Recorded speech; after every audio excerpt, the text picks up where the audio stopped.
La opinión, el debate, los temas de interés, la actualidad y los invitados están aquí en Personajes y Mapa Político.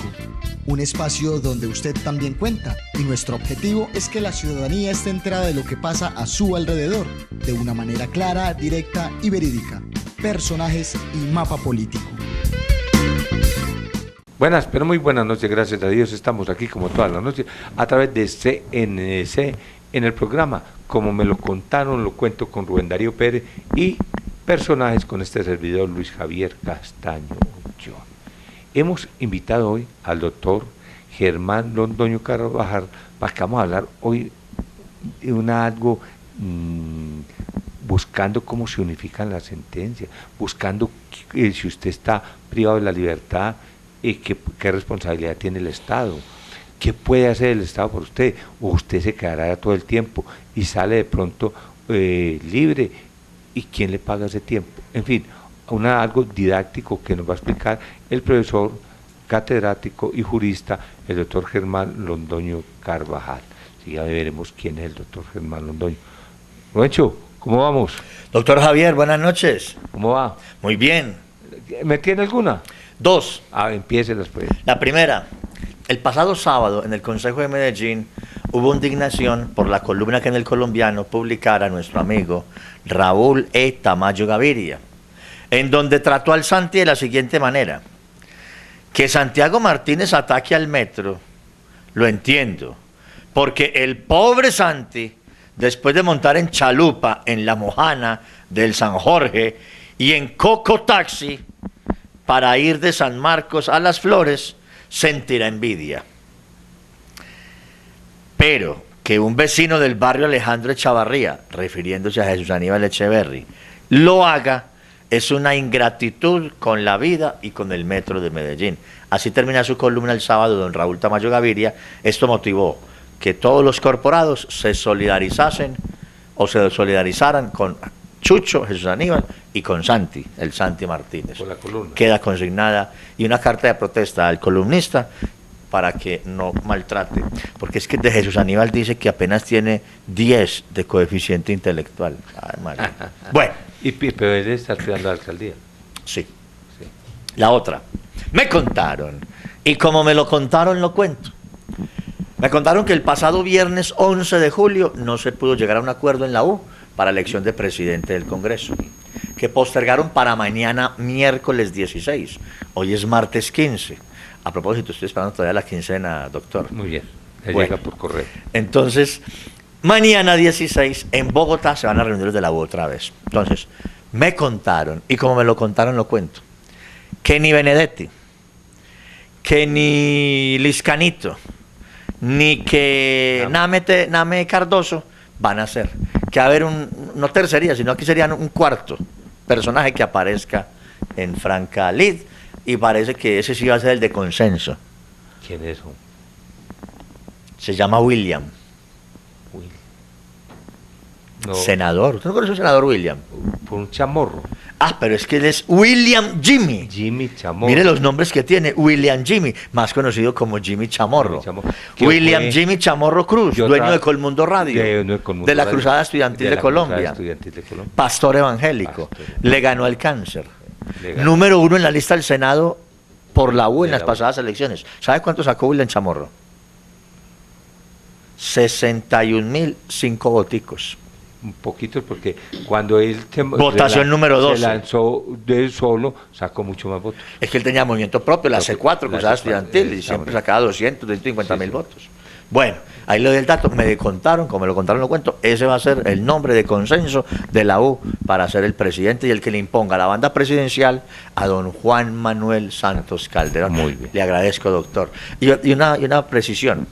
Nuestro invitado de hoy, el doctor Germán Londoño Carvajal, nada que ver con su homónimo de Bello, sí, claro. El que perdió con el voto en blanco. Estamos de acuerdo. Germán Londoño, se me escapa el segundo apellido, don Germán Londoño. Muy bien. Le entrego el micrófono, doctor Germán. Doctor Germán, agradeciéndole mucho pues que se encuentre con nosotros aquí en nuestro programa a través de CNC. ¿Quién es Germán Londoño? ¿Qué estudios tiene y cuáles han sido sus méritos para llegar ahora a estar catalogado como uno de los buenos juristas que tiene Colombia? Bueno, yo soy abogado de la Universidad de Antioquia, hice maestría en Derecho Público en la Universidad Externado de Colombia y doctorado en Filosofía, Cultura y Sociedad en la Universidad de La Laguna, en Tenerife, Islas Canarias de España. Y me he desempeñado siempre en el ejercicio como abogado en el área del derecho público. Estuve 8 años en la judicatura, fui magistrado en Bogotá y ahora estoy dedicado al ejercicio profesional independiente. Muy bien. Con esa introducción, tiene más títulos usted que de Yanomar, tiene muchos títulos. Pero vamos a ver, doctor Germán, como un profesor que ha sido usted, ¿por qué no le explica a la gente que hoy nos está viendo de la cárcel El Pedregal y en Bellavista, donde llegamos con la señal a través de por CNC, pero también que se transmite por el canal de Bello, TV Norte? Entonces vamos a explicarle, tenemos un código nuevo, la Administración de Justicia, ya hay un código administrativo, donde se estableció o se unificaron las sentencias. ¿En qué es eso? ¿Cómo digerimos eso? Bueno, a ver, el nuevo Código de Procedimiento Administrativo y de lo Contencioso Administrativo, que es la Ley 1437 de 2011, establece como una de las novedades las sentencias de unificación de jurisprudencia del Consejo de Estado. Teníamos hasta la vigencia del Código que situaciones muy parecidas venían siendo resueltas de manera diversa por los tribunales administrativos del país e incluso por subsecciones distintas del Consejo de Estado. El nuevo código establece la posibilidad de que existan sentencias de unificación de jurisprudencia por parte del Consejo de Estado, bien en sala plena de una determinada sección o bien en sala plena de lo contencioso administrativo, en el primer caso respecto o para unificar la jurisprudencia en lo que tiene que ver con las decisiones que se han venido adoptando en las distintas subsecciones de esa sección, y en el segundo caso respecto de las sentencias que profieren las distintas secciones del Consejo de Estado. ¿Cuál es el sentido y cuál es el propósito de esas sentencias de unificación? Pues como el mismo nombre lo indica, es unificar la jurisprudencia en materia contencioso administrativa en el país. Una de las bondades de esa modificación al Código de Procedimiento Administrativo y de lo contencioso administrativo es que el ciudadano, con una sentencia de unificación del Consejo de Estado, cuando se encuentra en una misma situación fáctica y jurídica de aquella que fue resuelta por el Consejo de Estado en una sentencia de unificación, puede acudir directamente ante la administración a solicitar que para esa persona se le apliquen las mismas consecuencias jurídicas que se pregonaron para las partes que estaban trabadas en el conflicto al cual se le puso fin mediante la sentencia de unificación. La administración tiene un término para resolver esa solicitud y cuando la administración considera que no hay lugar a aplicar esa jurisprudencia, tiene que hacerlo de una manera motivada, el por qué la situación que le está llevando ese ciudadano no se ajusta o a las hipótesis fácticas o a las hipótesis normativas del caso que el ciudadano está proponiendo que se resuelva. Pero por otra parte, también tiene un carácter vinculante para los jueces administrativos y para los tribunales administrativos, de tal manera que cuando se profiere una sentencia que contraría una sentencia de unificación del Consejo de Estado, la parte interesada tiene un recurso nuevo que es el de pedir que se aplique la jurisprudencia unificada del Consejo de Estado y ese recurso pues se resuelve por el Consejo de Estado. Yo le hago una pregunta. Responsabilidad del Estado, por ejemplo, uno va a las cárceles, hace visita a las cárceles. A mí en el Congreso ya hacíamos visita, porque a mí me tocaba la Comisión Séptima, y cuando estaba yo en el Congreso, y yo iba a las cárceles, y la mayoría de la gente llevaba ya 4, 5, 6 años, y no se le resolvía nada. Llegaría un momento en que se le resuelve y se le dice, hombre, nos equivocamos, le vamos a usted a 4 o 5 años allá. ¿Qué pasa? ¿Qué haría usted como abogado o la oficina que está trabajando con varios abogados para buscar que se resarce ese perjuicio al ciudadano? ¿Quién lo paga? ¿Cómo lo paga? ¿Dónde se demanda? ¿Qué se hace en ese caso? ¿Y cómo sigue uno en una detención por años y por años allí? Bueno, la pregunta es muy importante porque me va a permitir hablar de una sentencia de unificación del Consejo de Estado muy reciente, que es del 17 de octubre del año pasado, sobre el tema específico de la responsabilidad patrimonial del Estado por la privación injusta de la libertad de una persona. Resulta que la jurisprudencia del contencioso administrativo no había sido pacífica sobre el tema de la privación injusta de la libertad como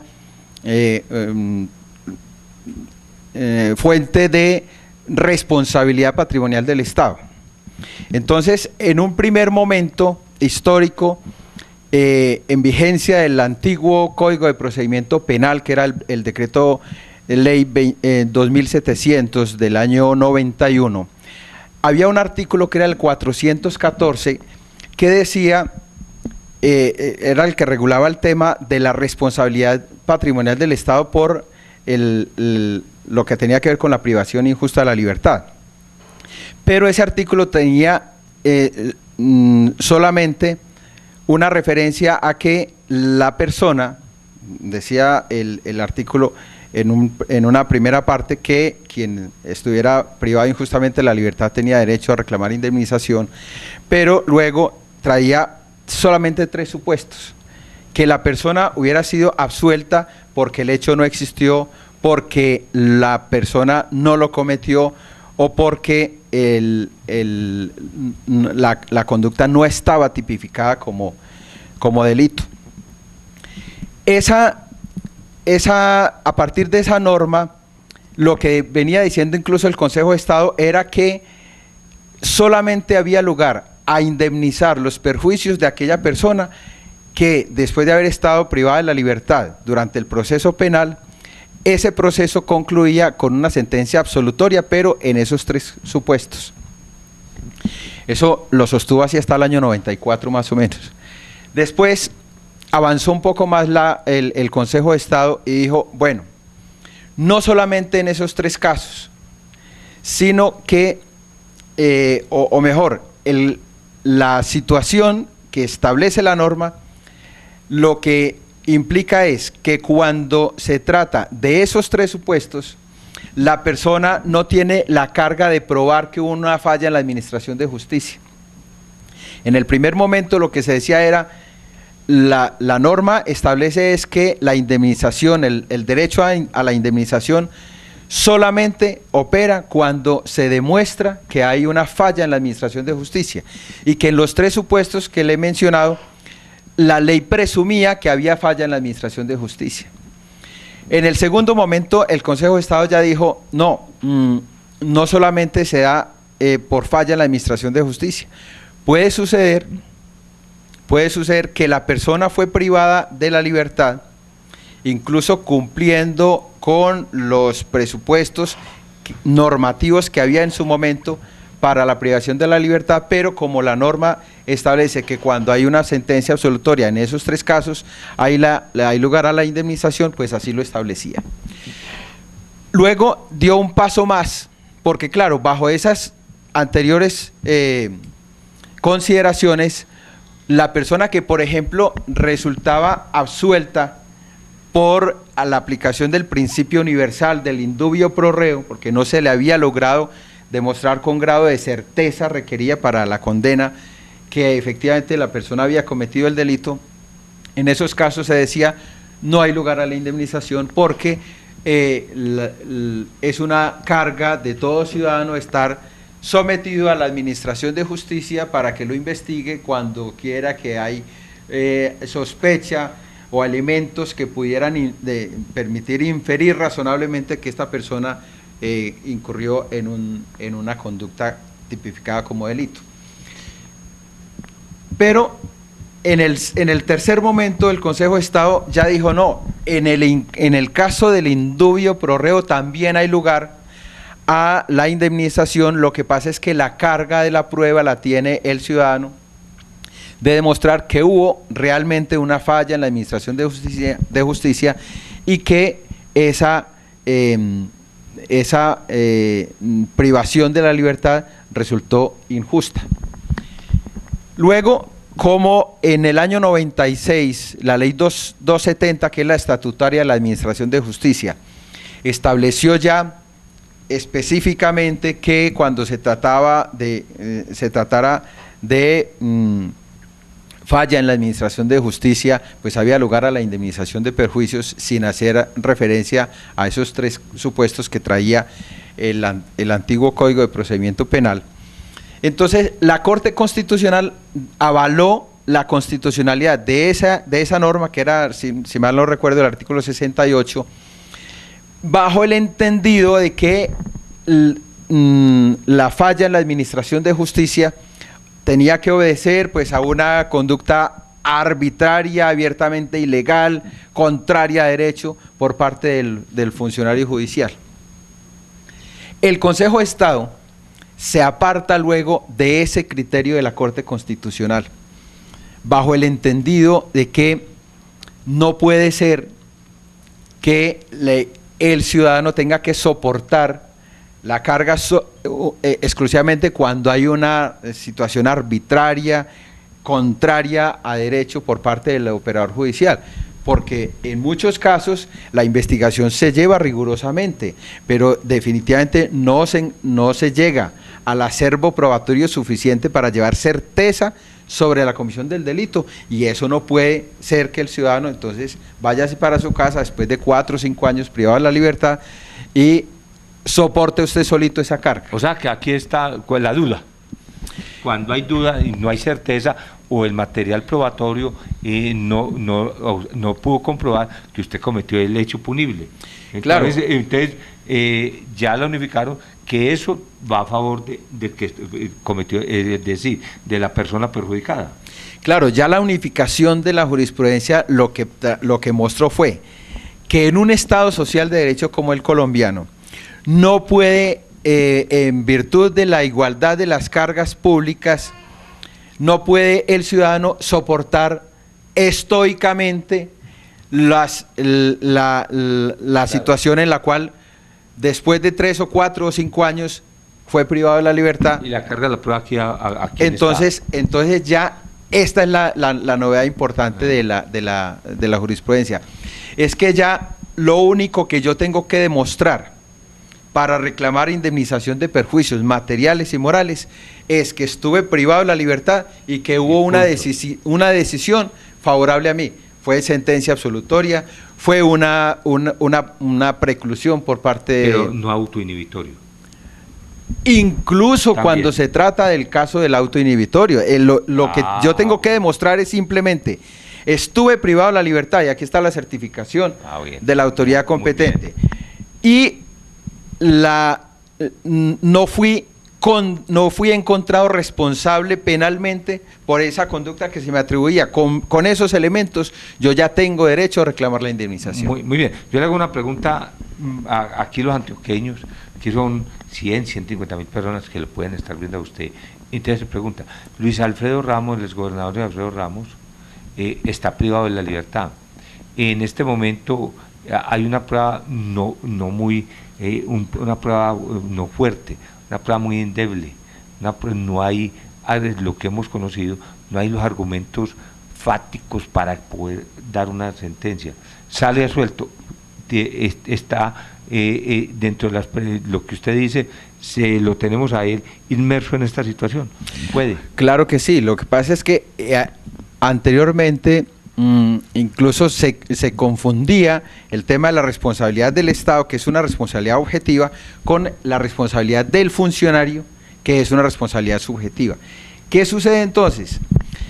Uno de los temores que había era que si la sentencia de la Corte Suprema de Justicia es absolutoria frente a una persona, un aforado que estuvo privado de la libertad determinado tiempo, pues que la persona queda legitimada entonces para reclamar la indemnización, y eso será una indemnización cuantiosa. El temor de muchos abogados era, bueno, la Corte Suprema no se va a dar el palo, como decimos popularmente, de absolver a una persona que ya tuvo privada la libertad 2 años. Para evitar el tener que pagar esa indemnización, entonces lo más fácil es buscar la forma de condenarlo. Eso yo creo que es una lectura muy complicada. En el caso específico del doctor Luis Alfredo Ramos, yo conozco más o menos el tema y sé que no hay elemento probatorio ni siquiera para haber sustentado una resolución de acusación. Pero yo le voy a contar, en el caso del doctor Arias, hoy debieran estar también Arias, el ministro Arias, hoy debían estar todos los ministros metidos en el mismo problema, porque lo que uno conoce es que todos han hecho los contratos en la misma forma, y un delito que salen ahora a concurrir, que va a pagar más. 33 años va a pagar el señor, y los que han matado 100, 200, 300 personas salen con 7 años. ¿Eso no cree usted que se ve como algo político o algo que no nos cuadra bien en la justicia? Por lo menos llama a la reflexión de qué clase de administración de justicia tenemos, cuál es el ideal de justicia que tenemos en este país, cuál es la escala de valores que nosotros estamos pregonando, porque la verdad es que el caso de Arias, pues es un tema que todo el mundo sabe, tiene unos tintes políticos muy fuertes, pero el caso de un ciudadano de a pie, sí, que termina siendo condenado de una manera mucho más drástica por delitos menores. En estos días uno le robó una chocolatina, claro, y lo metió en 7 años. Esos son problemas muy profundos de la administración de justicia en este país, que habrá que reflexionar mucho sobre eso. Le agradecemos mucho. A Sigifredo López lo metieron a la cárcel por una nariz. ¿Como la suya o qué? Más pequeñita. Más pequeña.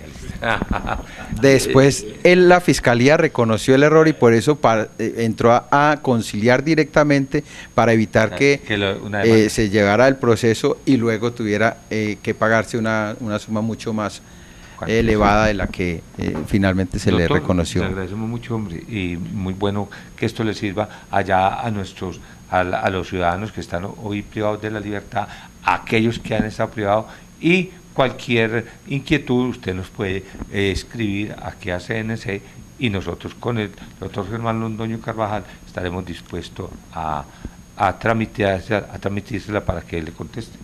¿Listo? Con muchísimo gusto, claro. Le voy a hacer una pregunta a Rubencho. Sí, doctor. Bueno, ya con H, que usted dijo que puede ser el presidente del Senado, Jimmy Chamorro, aquí, ¿usted cree que ya empezamos la campaña para gobernación de alcaldía? Porque nosotros hicimos un listado que parecía un directorio telefónico, pero todos los días resultan más, otros se van quitando. Va a haber el sector democrático versus el sector democrático es disciplinado. El centro. Centro democrático, perdón, es disciplinado versus la unidad nacional que no es disciplinada. Que como el mapa hoy cómo se decanta. Mire, el mapa está decantándose así hoy. Un candidato de Santos con la unidad nacional a la alcaldía de Medellín, que será Gabriel Jaime Rico Betancur. Sí. De una vez se lo canto. Sí. Apunte Gabriel Jaime Rico por la unidad nacional. Un candidato del fajardismo a la alcaldía, Federico Restrepo Posada, exgerente de PM. Y un candidato de Álvaro Uribe, Centro Democrático, a la alcaldía, Juan Carlos Vélez Uribe. De esos 3 nombres saldrá el próximo alcalde de Medellín. Repito, Gabriel Jaime Rico, Federico Restrepo Posada, Juan Carlos Vélez Uribe. Y en gobernación, algo parecido. El candidato de Santos de la Unidad Nacional, Luis Pérez Gutiérrez. Sí. El candidato de Fajardo, del fajardismo, Alonso Salazar Jaramillo. Y el candidato de Uribe, Liliana Rendón Roldán, para gobernación. Así está hoy decantándose el mapa.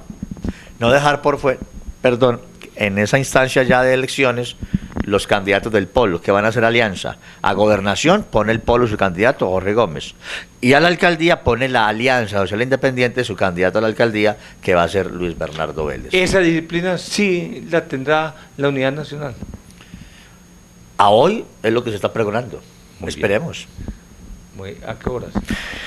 Todos los días, de lunes a viernes, de 11 a 12 meridiano, en Radio Red de RCN, la antigua Radio Super, 710 kHz en el AM, de Pie Antioquia, mapa político, y me contaron, y como me lo contaron, lo cuento, Caterine Granados, Rubén Darío Pérez. Doctor Javier, Muy Dios bien. le pague, hombre. Muy bien. No, ya mire aquí, ya consignaron, doctor, que no me preocupe, muchas gracias. A ustedes, Muy querido, yo. A ustedes también. Le agradecemos mucho a Jaime, el monstruo aquí, a Jaime Castañeda, a su señora esposa, a todos los que hacen posible que este programa Y al llegue a su músico hogar. Miguel Ángel. A músico Miguel Ángel, Que ya está al grande. doctor Germán Londoño Carvajal y a todos ustedes les agradecemos mucho. Los esperamos en otra nueva edición de aquí en CNC, en el programa Personaje y el Mapa Político. Somos soldados de Dios. Somos soldados de Dios. Hasta mañana.